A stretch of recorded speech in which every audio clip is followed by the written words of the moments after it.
Hello, welcome to our lightning talk session.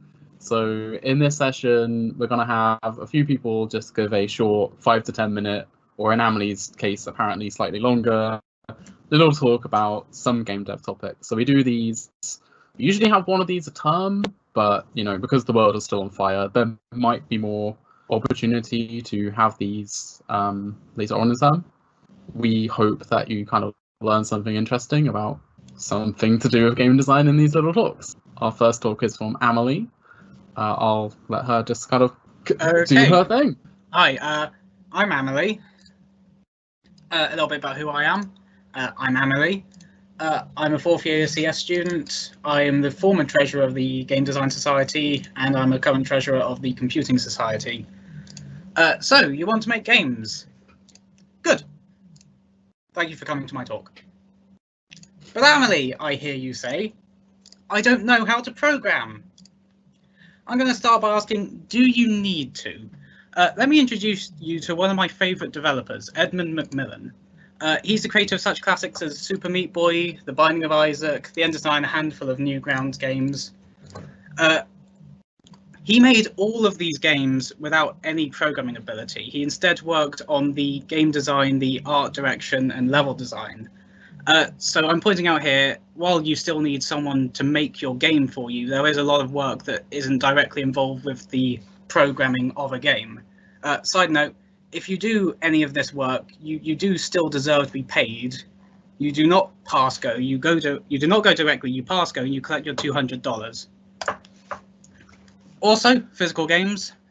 Card games and board games don't tend to require programming. Usually we would provide you with some plastic tokens, a piece of card, a pen. Unfortunately, that's less viable at the moment. You tell me, I can't program, but I want to make video games. I want to make video games, I want to do the development myself. What's stopping you? Here are some Python tutorials, go learn it.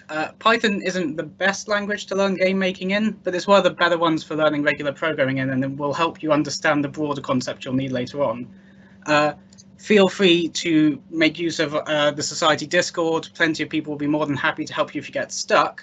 But for later examples in this talk, I'm going to assume that you have some understanding of programming. And if you don't understand programming, don't start by trying to learn a game engine like Unity. Also, if you don't want to program at all, there are some alternatives. So a few engines don't require you to actually program in the conventional sense. Some have alternative methods. But some of the concepts involved with that don't really apply to what I'm going to teach you. Use these if you want, but I'm not going to really discuss them. Outliers aside, if you say, I know how to program, but I don't know how to make games, stop saying that, buddy. You do know how to make games.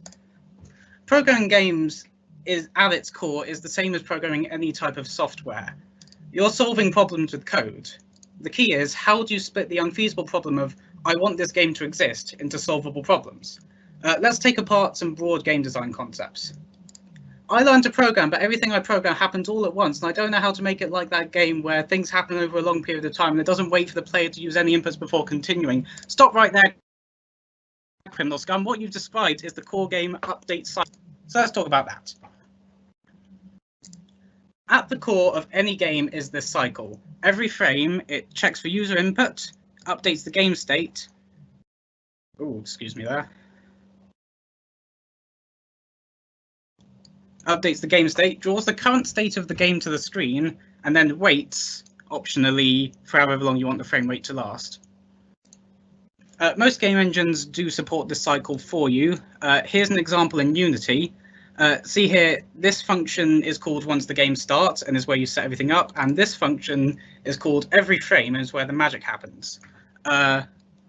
Like I said, all examples will be in Unity, but broadly speaking, most game engines work like this. You say each frame do a thing, and it's over gradual intervals that stuff happens. So this allows you to define a change in game state over time. So say you want to move an in-game object forwards over time. How do you do this? Let's first discuss what that means in Unity terms. In Unity, everything that exists in your scene is a game object, and you control game objects by giving them components. Components are just C# classes that inherit from the monobehavior object. If you don't know what that means, don't worry. Unity will create the template that contains all of this when you set up a new script, so don't worry about that at all. The script can then be dragged onto an object like any other built-in component, and this gives that game object an instance of the component that lets it control what it does in game. Each game object has a transform component, and this defines its position, rotation, and size in game space.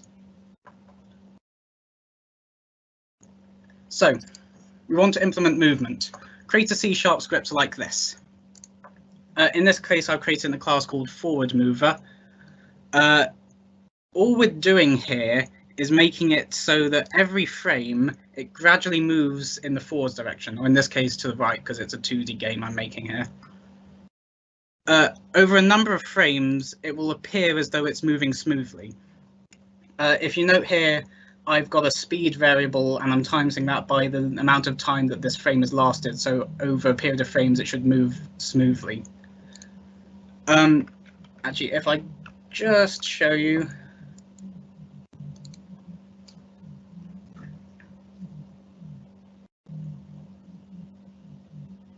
Give me a moment, my computer runs very slowly. There you go.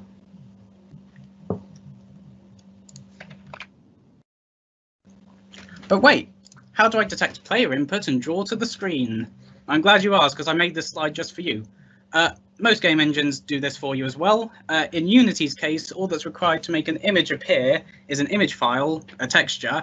You set it to the sprite type, so when you add a file to the Unity tree, the directory tree, you can click on it and get this menu. All you need to do is go to this little box here, set that to sprite. It should look like this. And all you really need to worry about at the moment is this little bit here. This just defines how many pixels per unit in game space, so you can make sure all of your sprites appear the same size. That's all you need to put images in your Unity game. As for input, Unity provides its own input manager. In the following examples, I'll just be using key codes, which are just constants referring to specific keys the player might use. In general, it's better to use Unity's axes and buttons, which are an extra layer on top of this, allowing greater customization of user input, but don't worry about that too much now. To make a game object move, it's the same concept as before, except you'd have to check which keys are being pressed on each frame. Move the player in the direction that each key specifies only if it's being pressed.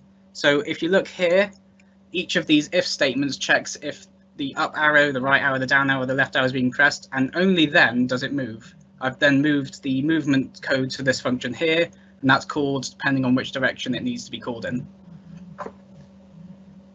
So I can show you this one as well.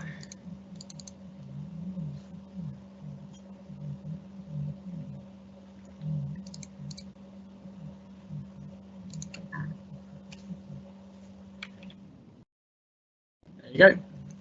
I now get to control where this is going. It's doing the same thing as before, gradually moving each frame, but now I control when and where it moves. By the way, if your game is running slow, that's probably because you're making your game do too much each frame. As a general rule, if an action doesn't need to be repeated for each frame, it shouldn't. Put it in the start function. So let's look at a more expansive example, something a little more meaty, because you might say, okay, you can move things gradually over a few frames, but I will do something slightly more complicated.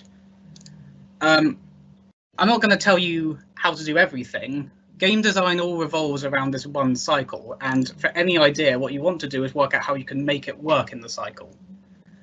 So let's extend our previous example and say we want it to be a tile-based game, so it moves in units around itself. This project will be in 2D, so whenever you start a project, you get to choose a template. The 2D project is the same as a 3D, it just starts with an orthographic camera and a fixed background. 3D has a skybox and lighting preset, but it's all the same. All you need to do when you open Unity, click the 2D template button. So tile-based movement. What does this imply? It means that now whenever we move, we're moving an exact amount instead of gradually. We can detect each key press exactly once by checking if the key was pressed this frame, as opposed to whether it's currently being pressed. There's also a method for checking if it's been released, but we won't be using that. In the upcoming example, every time an arrow key is pressed down, a unit vector, that's to say a vector of length 1, will be added to the game object's position, moving exactly one tile up, down, left, or right. The game object will only move exactly once each time a key is pressed using this method. So here's the source code. It's basically the same as before, but you'll notice that now I'm using integer vectors, which just because we're moving in units instead of gradually over continuous distances, I only need to use ints. This isn't important. You can do this. You don't have to. And of course, I've simplified the movement, but it's basically the same code.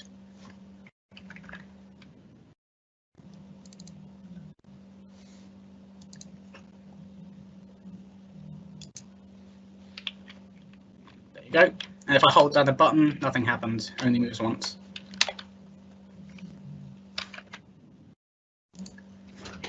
If we want the game object to keep moving while the key is currently being pressed, we instead need to ask input if the key is currently being pressed like we did before. This would, however, mean in the current example, the game object would move one tile every frame, which is a little too fast. And also frame rate varies depending on machine, what else is running. So we want to make it frame independent, and we also want to impose a limit. So the fix here is we set a max speed. Now we only check for input when it's been longer than a certain amount of time since the game object last moved. So if we make this 0.5, it will only move once every 0.5 seconds. Example here again. Now I have a flag here. This will record the last time it moved. This will record how long I want to wait between moves. And now just before the usual logic, I ask, has it been long enough? And in the movement, I set the timer to the most recent time. It's the same thing basically in practice. It's just it waits 0.5 seconds before I can move again. If you run this, you will notice though that the game object moves instantly from one position to the next, as you saw before. What do you want to do if you want to make it move smoothly? There's a few methods. The way I do it involves coroutines, but if you don't know what those are, forget I mentioned it. There's another way that builds on top of everything we've covered. Basically, think about it like this. Within the 0.5 seconds that it's moving each time it moves, we want it to gradually slide from one position to the next. Fortunately, Unity provides a method for this, lerp. There's a series of these, and basically what they do, they take a start and end value and a fraction, and then they return a value that is the given fraction between the start and end values. So if you pass it 0, it will return the start value. If you give it 1, it will return the end value, and 0.5 will be exactly in the middle. In this case, we want to interpolate between vectors, so we'll use vector2.lerp. The implementation of this, so the game now has the game object has two states, moving and not moving, which we'll represent as a Boolean. We also need to target an initial position, so we know where it's going from and going to.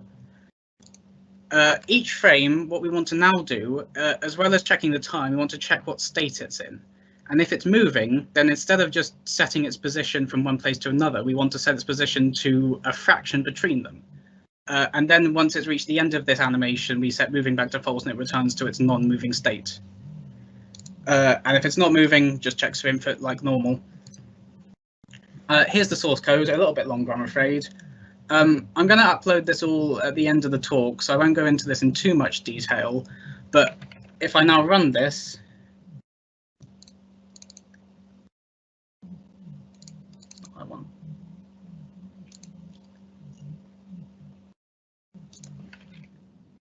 there you go. Hopefully this can show you how you can get nice dynamic movement with just the core principles. Right. I'm not going to go into too much detail, but the other major thing I think people will need in Unity and in general is the ability to create new game objects for things like bullets and NPCs and such. Unity has the instantiate function. This takes a source object, and creates a copy of the object at that position in that rotation. The source object can be another in-game object, or it can be a prefab, which is basically a blueprint for game objects. I can go more into detail in this in the Discord if anyone wants. I won't go into too much detail here. So, some outgoing thoughts. It's worth noting that everything I've shown you here, there's a better way of implementing them. My takeaway here isn't for you to understand the best way to do everything. What I want you to go away thinking is that you can do this. I started Unity 5 years ago with a little programming experience and this much understanding of the update cycle. After a year of trial and error and basically bashing my face into problems and a little bit of Googling, I made an app game. It was a piece of shit, and I don't have a picture of it to show you because I lost all the source code for it a few years back. But it was a game, and it was released briefly. Of course, if someone had told me at the time the better and more efficient ways of implementing everything in that game, the game would have been better, but I wouldn't have understood it. There's only you only get so much from being told things, and you don't really appreciate the benefit of the Unity UI system until you try to do it manually with sprites. By the way, don't do that. If you want to do UI and you don't know how, just ask someone. It's weird, but you'll get it. If you're taking a programming module, they'll tell you the best way to learn is just to get stuck in, and they are right. I could tell you loads of tricks, but you're not going to remember them unless you do them. Not to say you shouldn't use tutorials, Google everything, but do as well. And don't be afraid of asking questions. Every question is stupid. So I guess make games. Mess around with the game engine, doesn't have to be Unity. Make some garbage and be proud of it.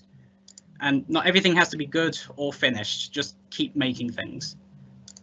I'm going to leave you with a few ideas here. If you don't know what to make to try and improve your game design abilities, your game development abilities, try a few of these.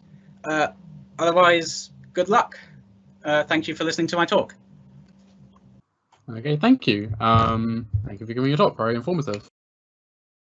Hello, I'm Daniel. I'm the current president of the society, and my thing that I love the most in game design is shaders. So as a good first step is to ask the question, what is a shader? So a shader's a micro program almost that runs purely on your graphics card. Whereas if you've done programming before, the application, if you're writing like a general application, then it will be running on your CPU, but shaders on your GPU. It's a program that basically it takes in a model. So a model is made up of vertices, faces, that kind of thing.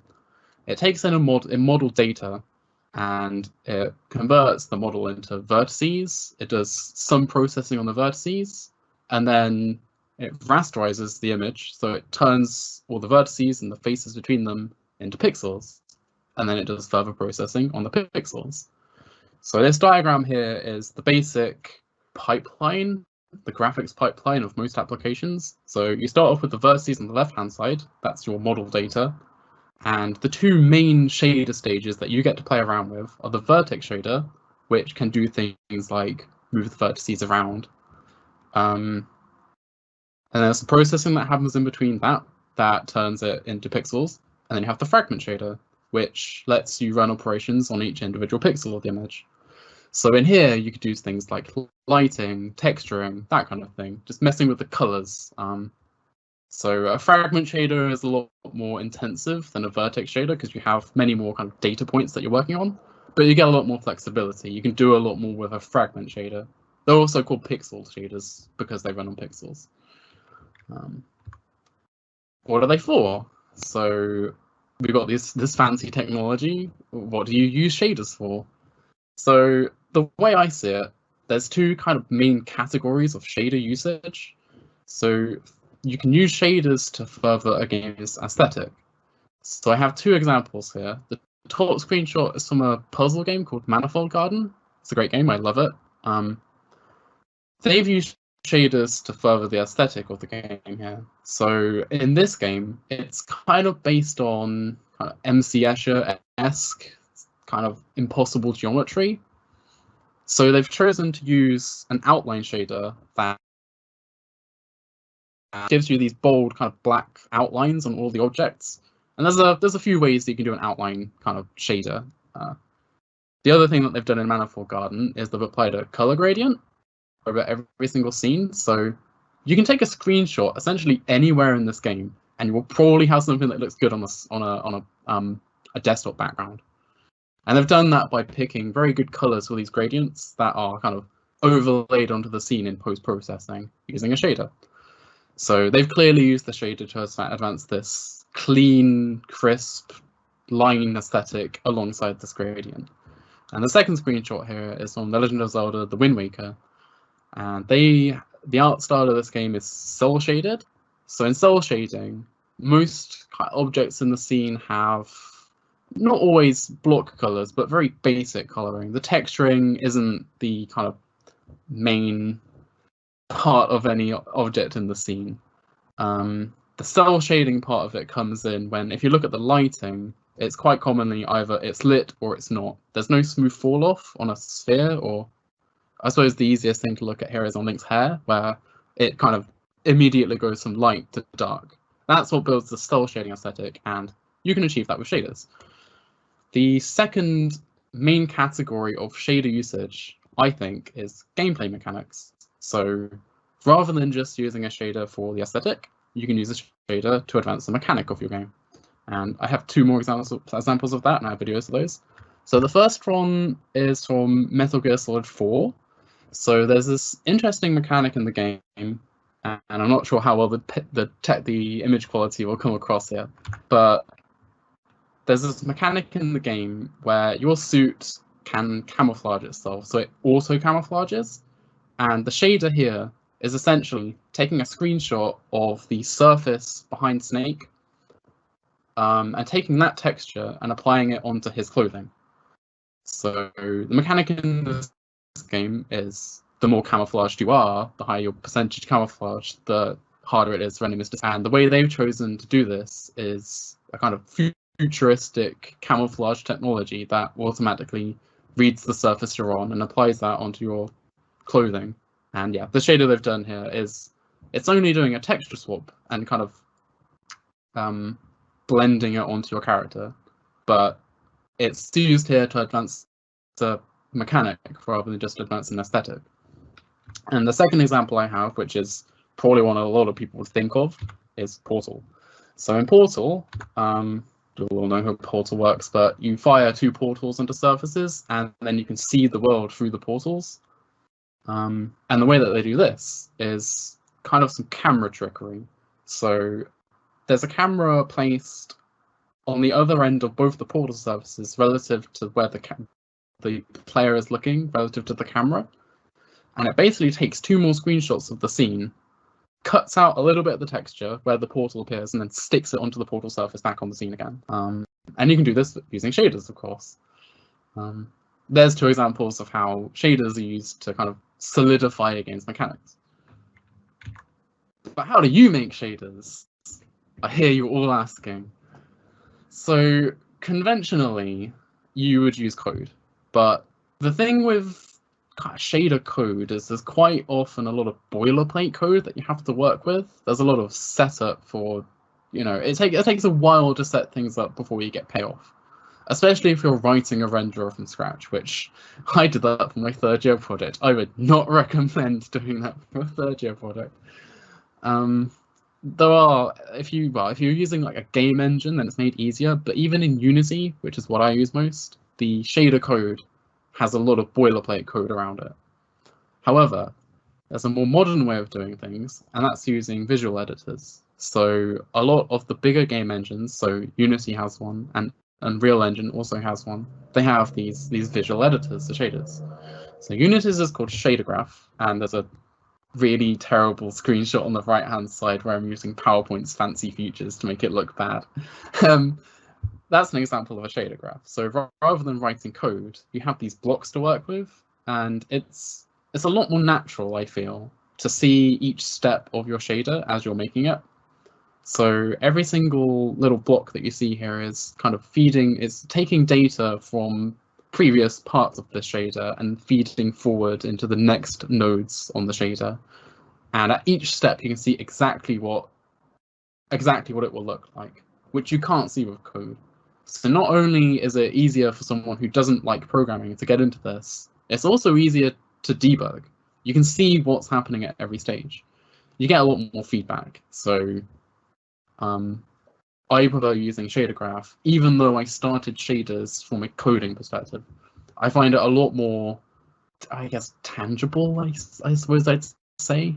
Just the feedback is nice. I think your shaders end up maybe a little bit less efficient, but most of these visual editors also give you the opportunity to take the auto-generated code and modify it as you want. So if you're starting to make, if you want to make shaders, if you want to get started, I would recommend jumping into one of these visual editors first of all. It's so much more user-friendly than working with code. My final thing here is just, if you want to get started with shaders, of course, there's places online where you can find help for these things. So I would recommend just finding people on the internet that do shader tutorials or shader showcases.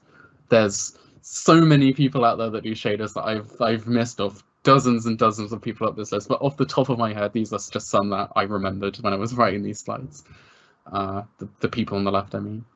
You can also look on things like Twitter. They have these hashtags, and Reddit has like, there's an r/shaders, but I think you can get a lot of people doing Minecraft shaders on there. That's probably not as relevant.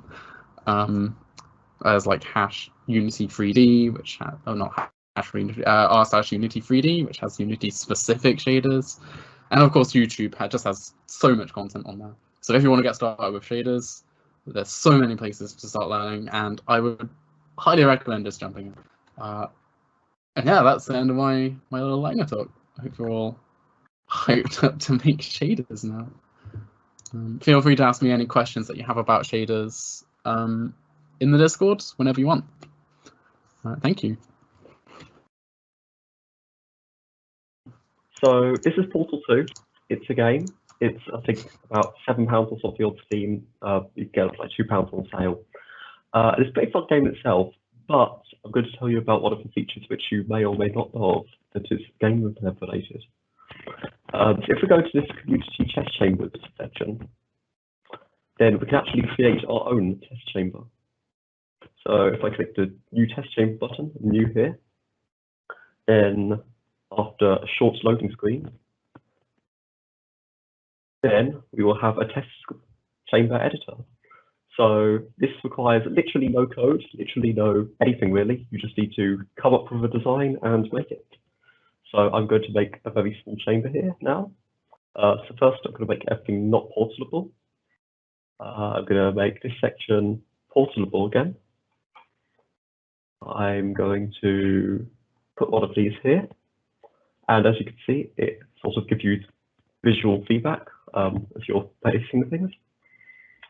I am going to make some,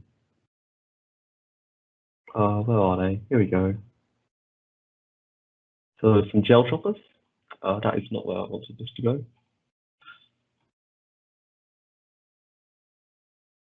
Here we go.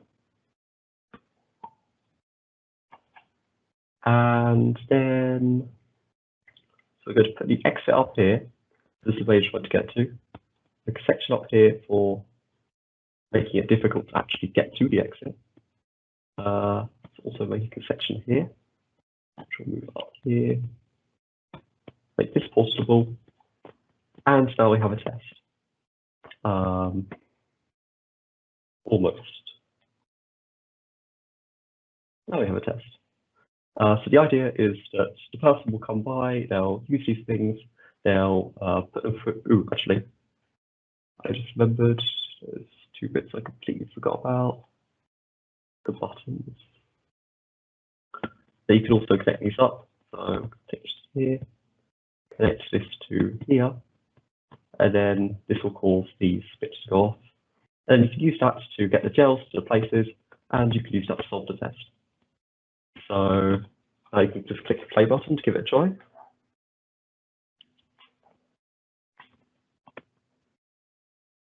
And after you wait a while for it to load again. By the way, I completely forgot the introduction. My name is Joseph. I'm the treasurer for the society. I'm also a third-year computer scientist.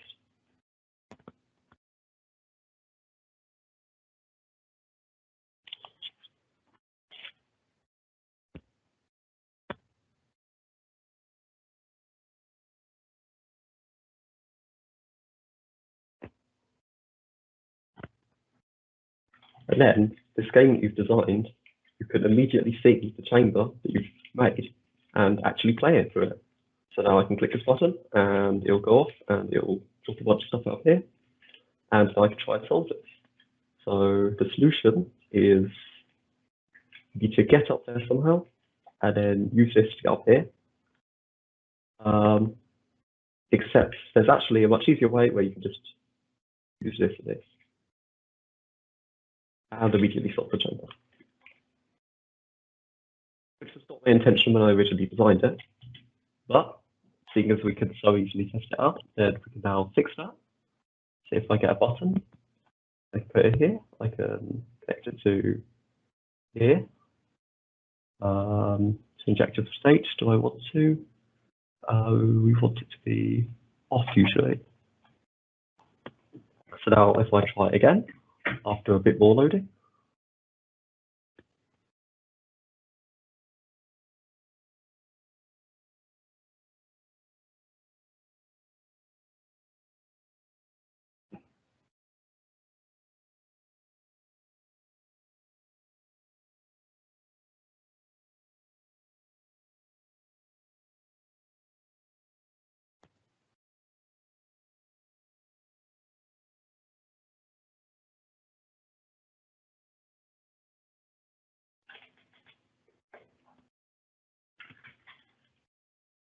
And now I can easily fix that flaw, and now I can just use this to turn it on, which means the player needs to stay here while they're making all the decisions on where to place the portals, where to get the gels in different places, and how to actually solve the problem. So I could now go ahead and solve this. If I put this here, I could put this here, and then I should be able to just this and then this, and then I can use that to get up to here. Well, I don't need to go up there yet. First, I need to do this to get the gel here, and then I'm going to do this to